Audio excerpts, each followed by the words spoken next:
Vamos ouvir a palavra do Senhor. Você crê que Deus vai falar com você nesta noite? Amém. Que alegria, irmãos, ouvirmos a palavra do Senhor. Foi tão gostoso o culto da manhã, o culto da tarde. Deus falou muito conosco e vai continuar falando aos nossos corações.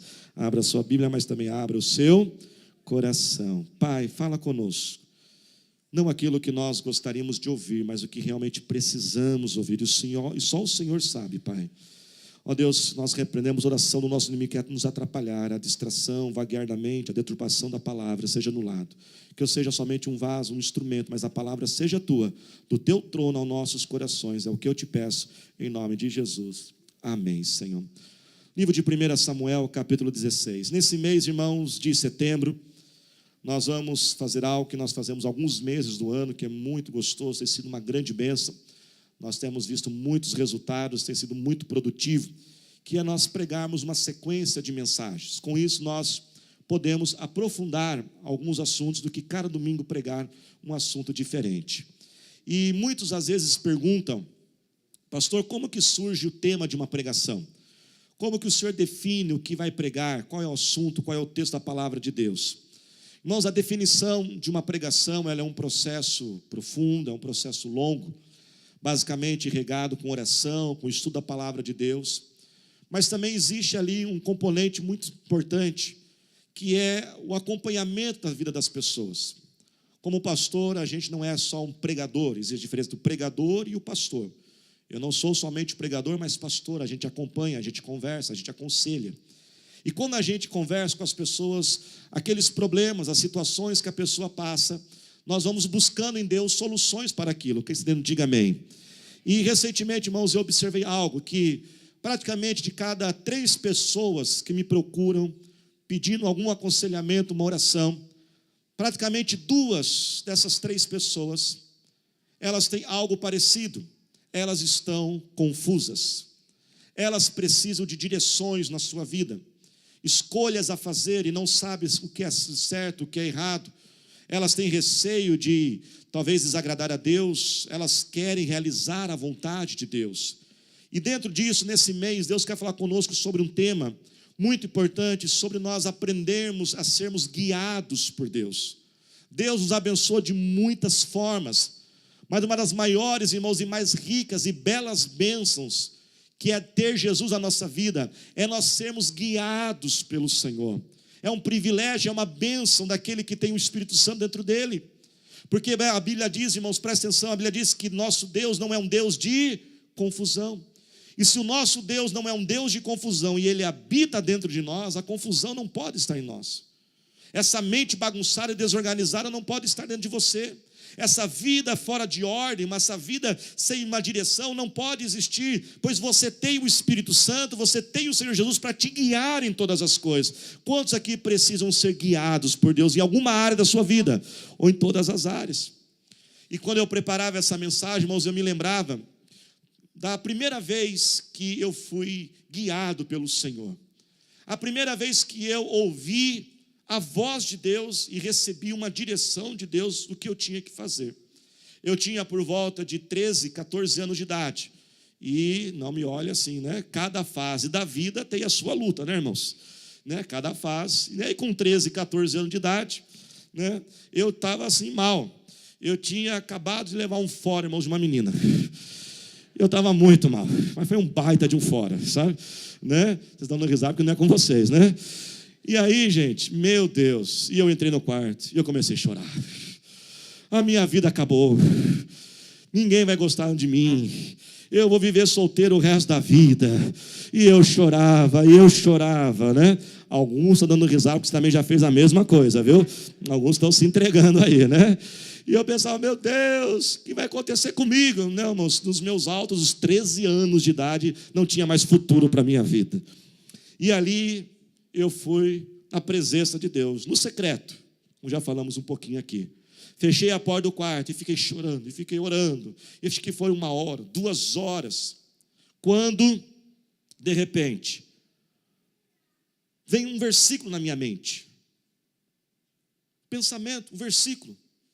Eu não sabia ainda que aquilo era Deus falando. Mas eu vi assim, aquele pensamento dizia: 2 Timóteo 2. 2 Timóteo 2? Né? 13 anos, nem conhecia tanto a Bíblia. Falei, sabe que existe 2 Timóteo? Porque vai que não existe, né? Aí eu abri, existia, graças a Deus. E eu fui lendo. Quando chegou no versículo 7 de 2 Timóteo 2, eu não conseguia mais ler outros versículos. E o versículo diz assim: reflita no que estou dizendo, pois o Senhor lhe dará entendimento em tudo. Deus estava dizendo: Daniel, você não está entendendo fora, você levou. Mas um dia eu vou te explicar todas as coisas. Um dia você vai entender, porque isso aconteceu. E aí, irmãos, eu recuperei o juízo, a esperança voltou para a minha vida, graças a Deus. E aí meu coração se encheu de paz. Enxuguei as lágrimas e saí do quarto e fui fazer o que eu tinha que fazer. Foi a minha grande e primeira experiência de ouvir Deus, ser direcionado por Deus. Nós temos hoje uma tecnologia chamada GPS, no nosso celular, no aplicativo, no carro, até mesmo o aparelho. E é isso que o GPS faz, não é verdade? Ele te orienta, ele dá a direção ao seu destino. Da mesma forma, todos nós temos um destino, uma bênção, um milagre que nós precisamos, amém, igreja? Um sonho que nós queremos alcançar e cremos que também Deus deseja realizar esse sonho. Também temos o destino, o projeto de Deus, mas como receber a direção? Um GPS você tem que aprender a usá-lo. Não é verdade? Você tem que saber olhar os símbolos, saber o que esses símbolos significam. Você tem que saber usar as funções, o trajeto mais rápido, o trajeto mais econômico. São vários trajetos que você pode fazer. Da mesma forma, nós temos que aprender a sermos o quê? Direcionados por Deus, a ouvir a voz de Deus. Como saber que se essa voz é de Deus ou é a voz do diabo? Como saber se aquilo vai agradar a Deus ou não vai? Como entender os sinais de Deus? Muitas vezes Deus vai colocando sinais e vai mostrando o trajeto, diz, olha, eu quero que você vá por aqui. Muitas vezes também nós temos que receber uns empurrões de Deus. Você sabia que às vezes Deus dá uns empurrão na gente? Faz assim com a mãozinha no seu irmão, com muito carinho, assim, já tomou um empurrão de Deus? Pergunta para ele aí, já tomou um empurrão?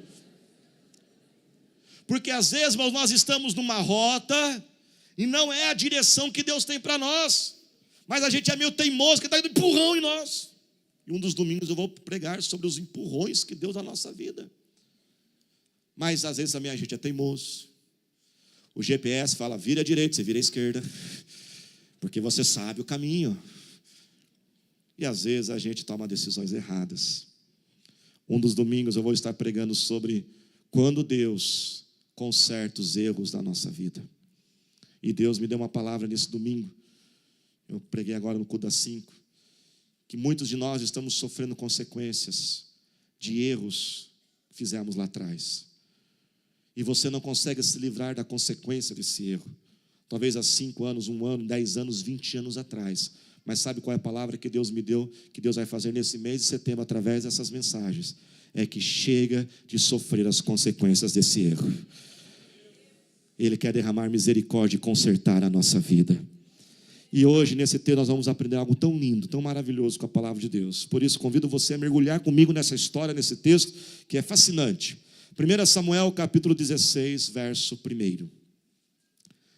Traga outras pessoas, convide amigos, familiares para estar com você neste mês. E você também não falte nenhum domingo. 1 Samuel, capítulo 16, verso 1. O Senhor disse a Samuel, até quando você irá se entristecer por causa de Saul?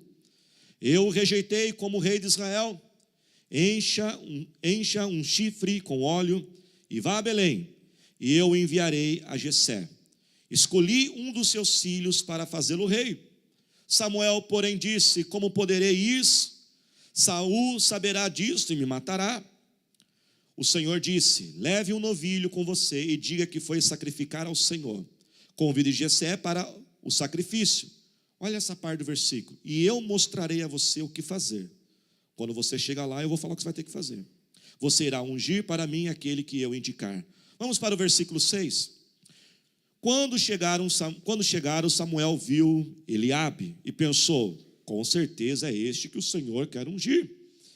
O Senhor, contudo, disse a Samuel: não considere sua aparência nem sua altura, pois eu o rejeitei. O Senhor não vê como o homem vê a aparência, mas o Senhor vê o coração. Então Jessé chamou Abinadab e o levou a Samuel. Ele, porém, disse: o Senhor também não escolheu este. Em seguida Jessé levou Samar a Samuel, mas este disse: também não foi este que o Senhor escolheu. Jessé levou a Samuel 7 de seus filhos, mas Samuel lhe disse: o Senhor não escolheu nenhum destes. Então perguntou a Jessé: esses são todos os filhos que você tem? Teve que lembrar o pai, se não tinha mais filho. Olha, irmãos, e olha o que diz aí o versículo. Jessé respondeu: agora lembrei, tem mais um sim, né? Ainda tem o caçula, mas ele está lá cuidando das ovelhas. Samuel disse: traga-o aqui, não nos sentaremos para comer enquanto ele não chegar. Jessé mandou chamá-lo e ele veio. Ele era ruivo, de belos olhos e boa aparência. Então o Senhor disse a Samuel: é este, levante-se e unja-o.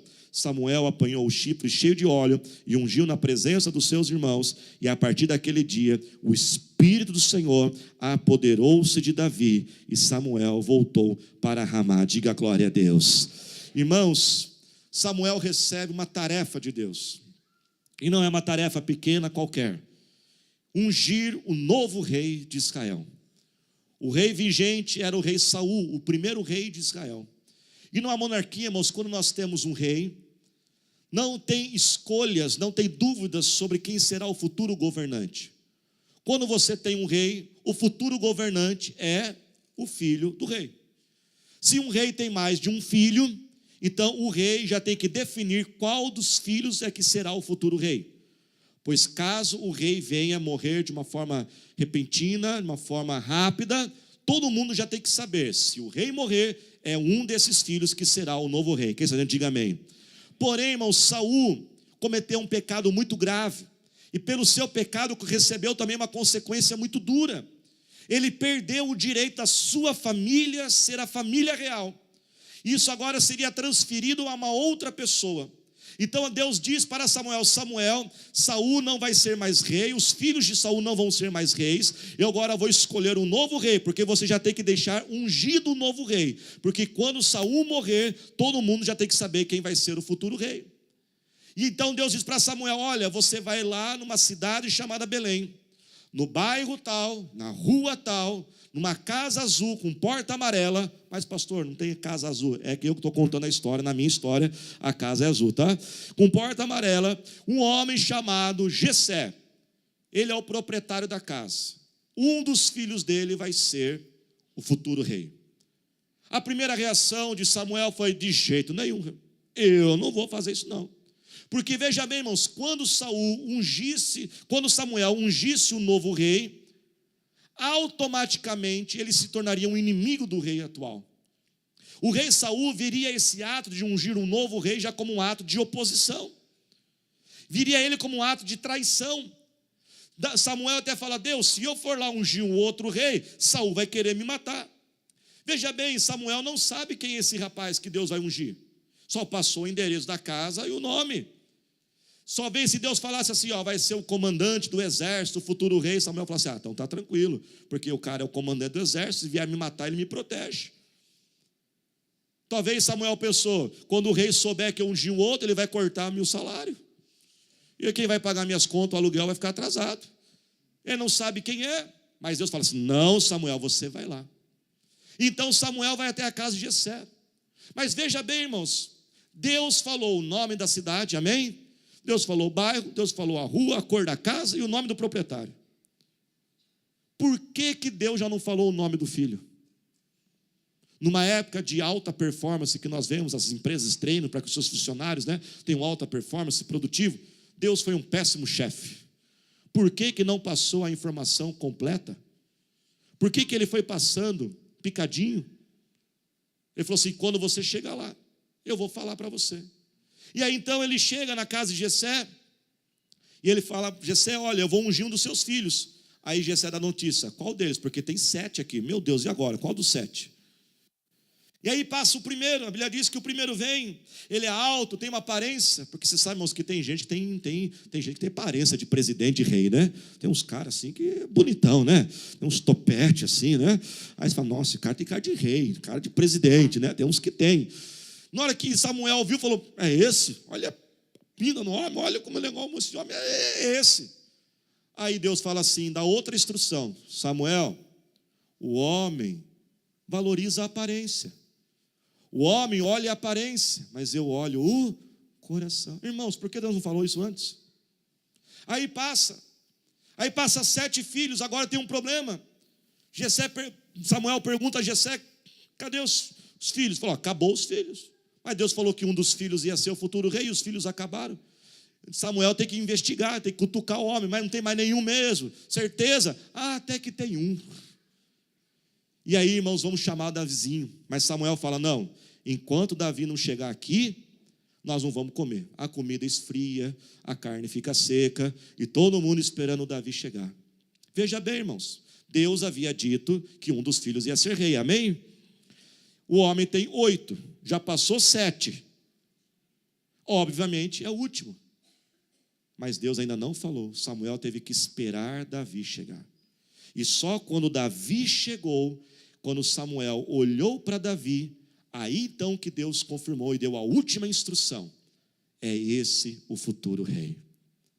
Irmãos, ao nós aprendermos a ser guiados por Deus e olharmos essa história, nós aprendemos algo acerca de como o nosso Deus é e como Ele age. Nesse objetivo de Deus direcionar nossas vidas, nós precisamos entender que Deus, Ele não revela tudo ao mesmo tempo.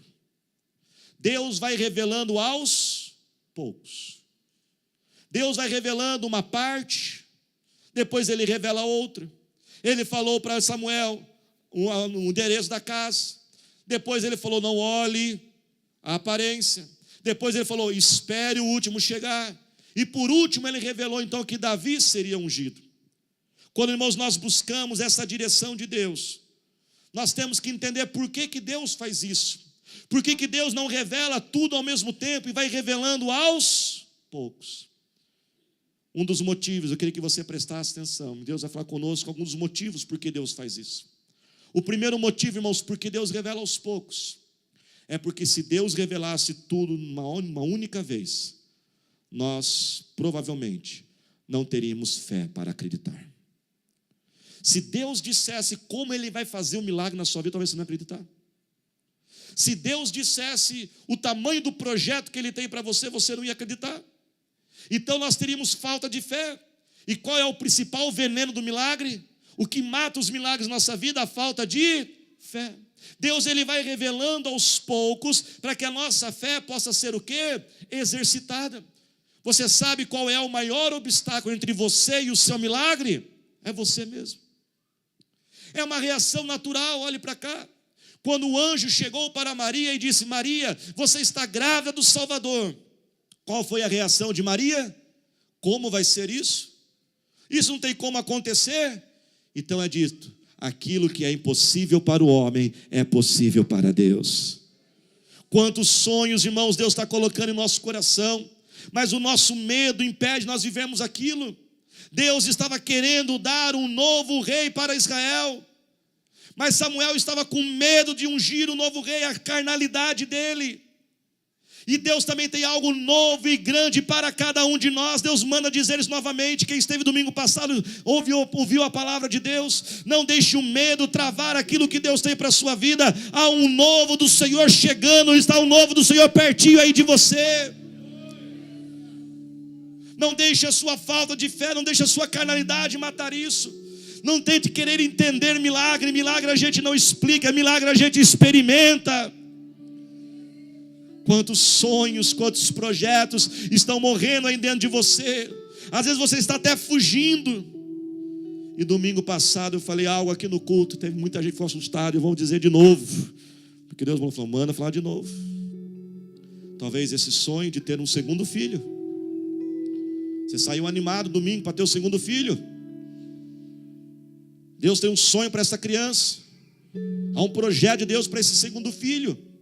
Mas como que eu vou ter um segundo filho? Pastor, é muito caro. E domingo você saiu empolgado para ter o segundo filho. Mas na quarta você já esqueceu. Mas Deus mandou pegar você de novo.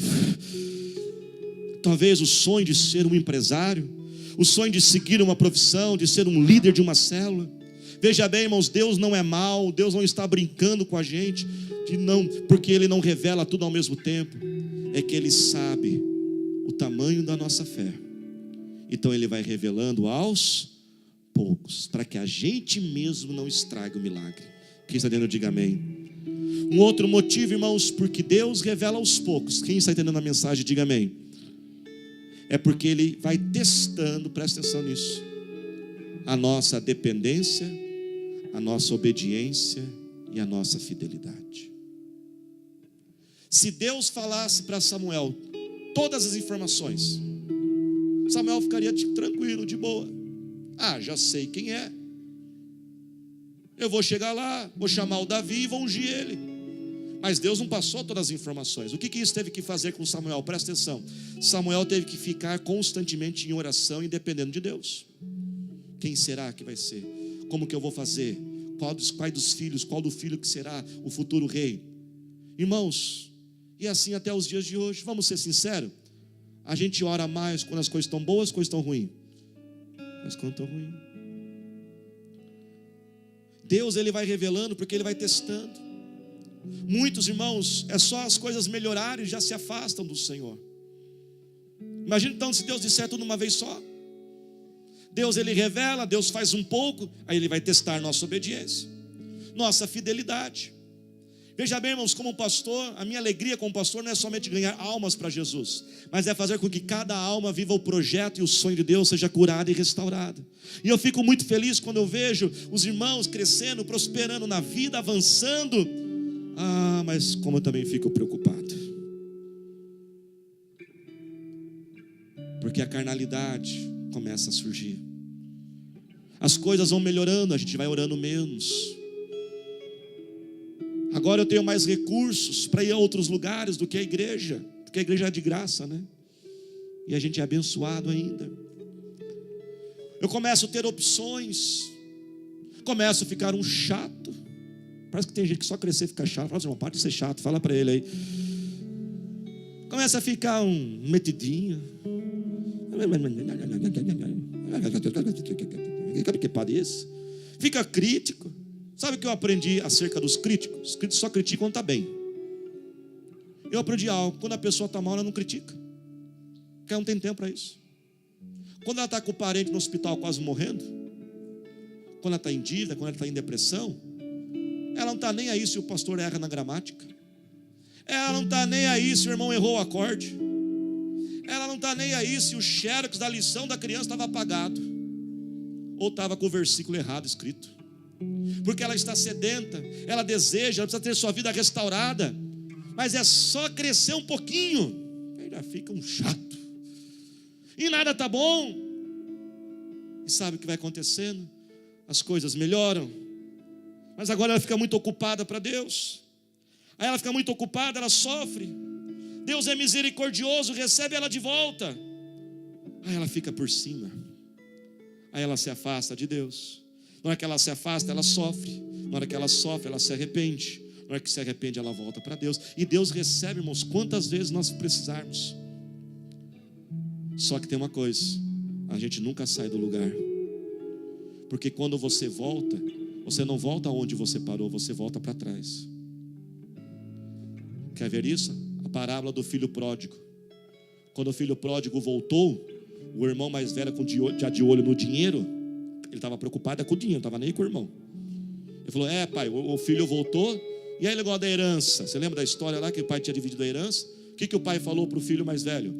Filho, fica calmo, tudo que eu tenho agora é seu. Ou seja, eu recebo ele de volta, eu abraço e eu beijo, mas a herança ele já era. Agora ele vai ter que trabalhar e ter o dinheiro dele.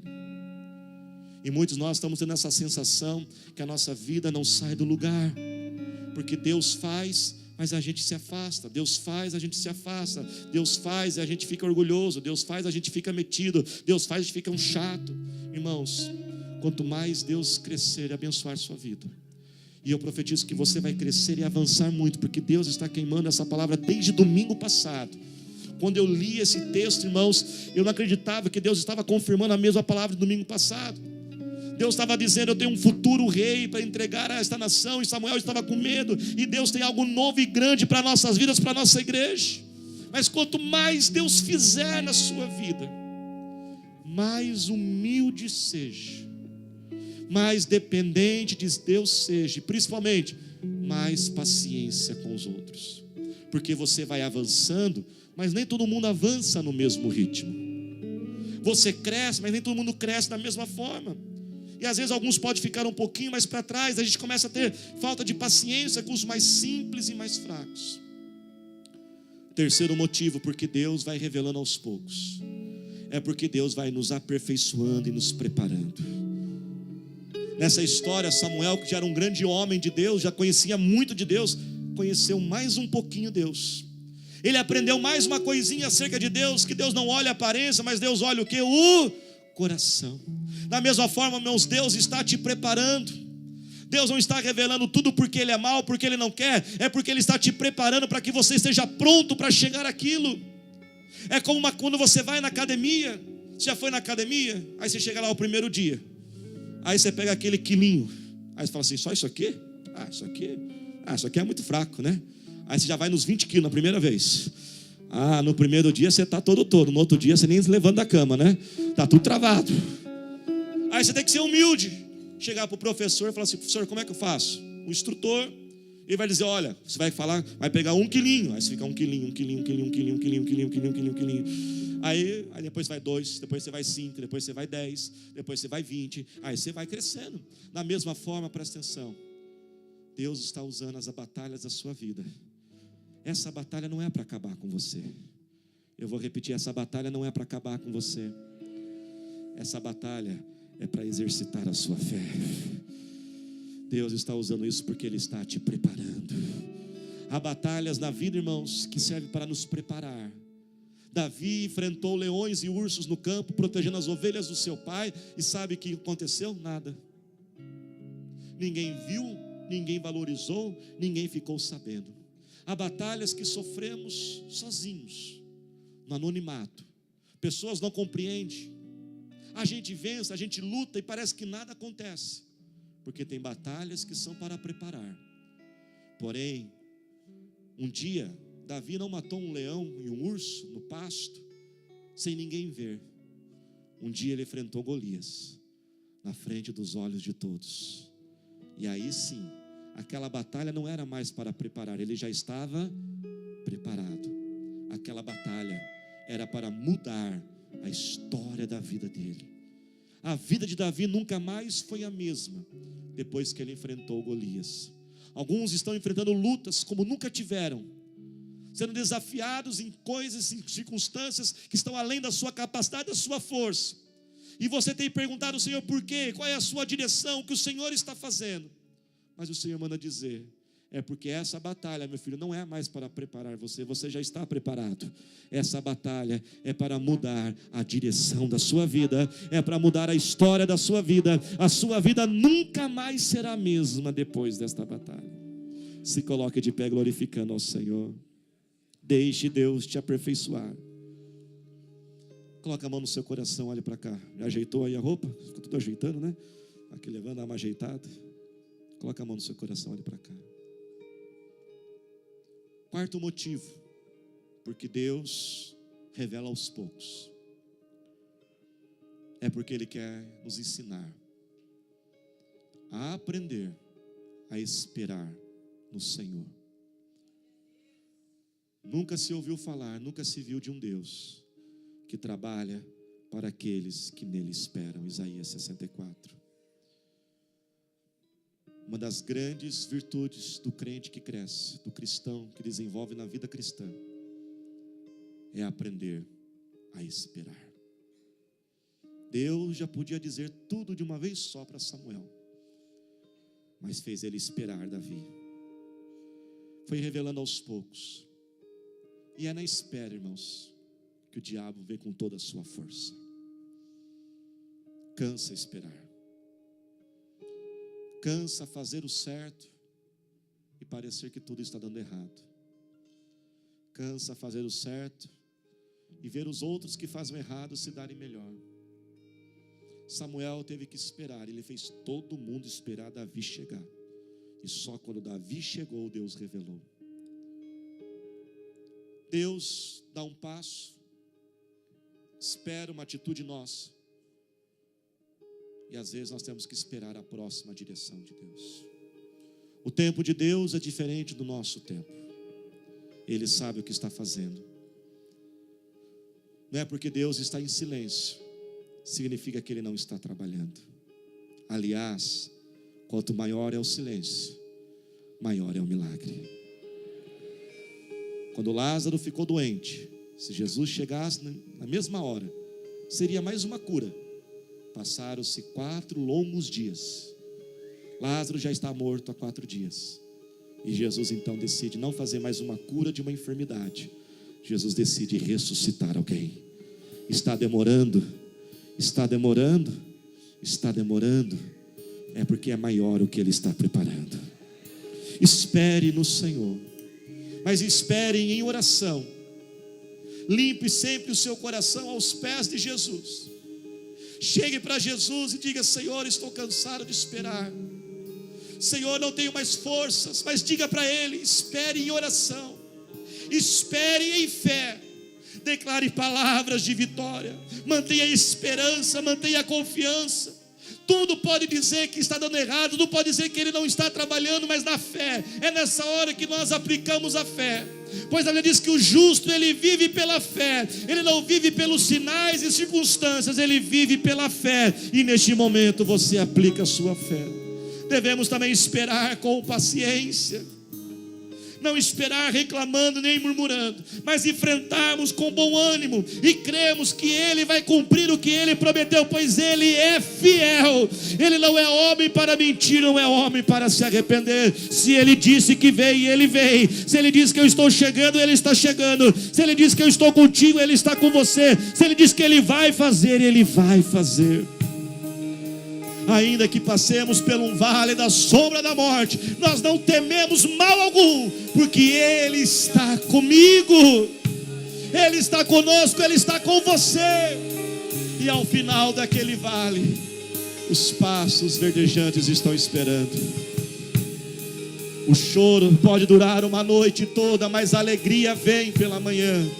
Ela chega, presta atenção, olhe para cá. No final vai dar certo. Eu vou repetir: no final vai dar certo. Se não deu certo ainda, é porque ainda não é o final. Então, espera no Senhor. Levante as suas mãos. A primeira oração que eu quero fazer, eu quero orar por aqueles que estão confusos, a mente cheia de dúvidas, ansiosos e certos. Fale agora com o Senhor. Pai, nós oramos por estas vidas. Essa mente, Pai, é um turbilhão, ela não desliga, Senhor. Ela não consegue dormir, não consegue ter uma noite de sono de paz, Senhor. São tantos medos, tanta ansiedade, tanta angústia. Ela olha a vida dos outros, parece que os outros avançam, mas ela está sempre atrás. Não sabe, Pai, por onde ir, Senhor. Nós oramos por aqueles que precisam dessa Tua direção. Nós oramos, ó Pai, por aqueles que precisam tomar uma decisão.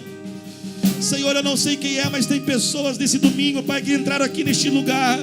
Elas sentem que elas estão num momento de decisão na vida delas. Elas precisam tomar uma atitude, mas elas não têm força para isso. Eu quero orar, Pai, por aqueles que precisam de uma solução, de uma estratégia. Resolver um problema com o filho, talvez no trabalho, nos negócios, Senhor. Precisa de uma saída do Senhor. Seja esta saída, Pai. Queremos orar, Pai. Eu quero orar por aqueles que precisam consertar erros. Talvez lá atrás, ó Pai, tomaram decisões, entraram em rotas erradas da vida. Senhor, que nesse mês de setembro seja o último mês de sofrer com estas consequências. Eu profetizo um mês de restauração, Senhor. Pai, eu profetizo que o novo está chegando, Senhor. Todo medo, ó Pai, de enfrentar, todo medo de viver o novo, caia por terra agora. O novo rei já estava separado. Deus já separou a bênção, já separou o milagre. Ele já separou o novo. Que o espírito de ousadia, de coragem, de trepidez encha nossos corações, a nossa igreja. Dê a mão para quem está do seu lado agora. Comece a orar com esta pessoa. Comece a clamar ao Senhor junto com ela agora. E nós vamos cantar esse hino ao Senhor. Nós vamos cantar de mãos dadas, porque você vai cantar você para Deus, mas também vai cantar para a pessoa que está aí do seu lado, viu? Você vai profetizar esta bênção do Senhor sobre a vida dele. Aleluia, Jesus, aleluia, Senhor.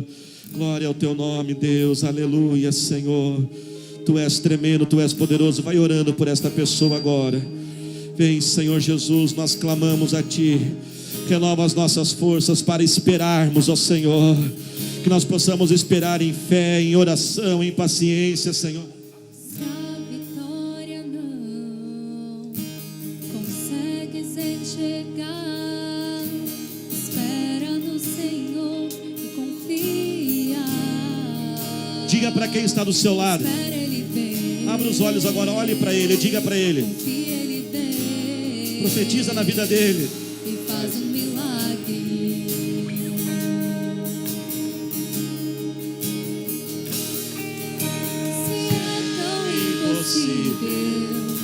Parece que não dá. Diga para ele. Espera no Senhor e confia. Diga para ele. Espere ele. Vem. Confia. Confia, Ele vem. E faz um milagre. Segure na mão do seu irmão e levante a mão dele junto com a sua. E vamos dizer bem forte ao Senhor. Oh Deus, eu vim aqui só pra te dizer que a minha esperança está em ti. Eu não tenho nada. Espere nele. Espere nele. Espere com fé.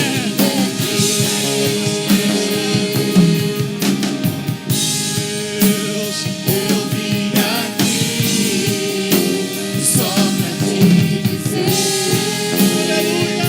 que a minha esperança está em ti. Eu não tenho nada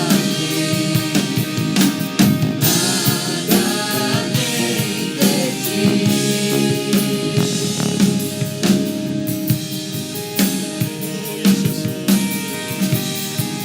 Santo é o teu nome. Alabaixo, recala, abra sua boca e glorifica o Senhor. Se sentir sozinho, coração cansado de clamar, Diga para ele aí. espera no Senhor e confia. Espera Ele vem, e Ele vem e faz um milagre. O teu choro Não é em vão. diga para ele. Vira para alguém do lado, diga para ele. Espera no Senhor. Para quem está atrás, Espera Ele vem, vira o pescoço. confia Ele vem e faz um milagre. Segure na mão do seu irmão, levante ele. E com toda a sua força e sua fé declare. Eu vim aqui só pra te dizer que a minha esperança está em ti. Eu não tenho nada além de ti. Oh Deus, eu vim aqui só pra te dizer que a minha esperança está em ti. Eu não tenho nada além de ti. Os instrumentos vão louvar com as suas mãos dadas. Agora ore por esta pessoa. pessoa agora. Abra sua boca, abra sua boca. Ore por ele agora, Senhor. Nós oramos a Ti, Senhor. Fortalece, fortalece, fortalece, fortalece. Renova a esperança, Deus. Dá força para esta vida. Enfrentar esta luta com bom ânimo. Que ela enfrente com alegria, Senhor. Oh Pai, vai revelando, vai revelando, vai revelando. Abre essa mente, dê soluções, estratégias. Oh Espírito Santo, mostra teu sonho, mostra teu plano, mostra teu projeto. Oh Shirikana Lavashi, vem, Senhor, guia os teus filhos. Toda confusão, toda ansiedade, toda mente confusa saia. Vem, Senhor, abre o sobrenatural, faz o sobrenatural, abre os caminhos. O Senhor cuida. Todo medo do futuro sai agora. Espírito de morte saia. Vem, Senhor, com teu poder, vem com a tua glória, com sinais e maravilhas. Que todos possam ter experiências contigo, serem marcados por ti, Senhor. Aleluia, Jesus. Aleluia, Senhor. Pai, nós oramos, te agradecemos por esta noite.